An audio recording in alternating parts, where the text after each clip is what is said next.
This is critical. You need to get this right at the outset.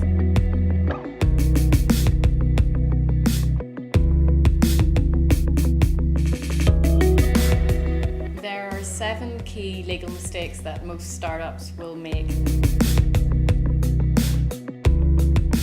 Number 1, they fail to get their company structure and incorporation correct. This is critical. You need to get this right at the outset. Make sure you set up as a limited company and that you have the benefit of the corporate veil.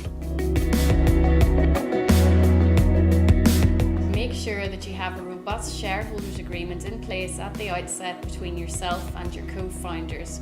This avoids any disputes down the line and sets out clearly what all parties are expecting from the relationship. It's important to have a template set of terms and conditions in place that you can use for any suppliers or customers. This helps to avoid any hidden liabilities in your dealings with your customers. Check carefully all of your contracts with your consultants, third-party contractors and your employees to make sure that they have robust intellectual property provisions in place to ensure that all IP reverts back to your company at the end of that relationship.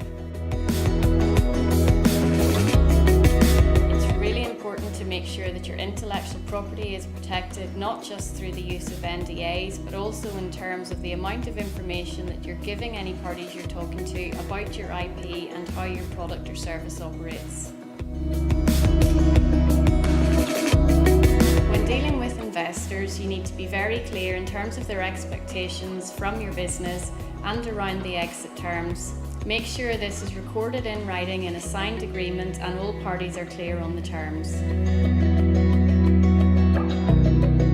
And probably most importantly, in order to avoid the costs associated with all of the other legal mistakes, we would advise to get proper legal advisors on board from the start.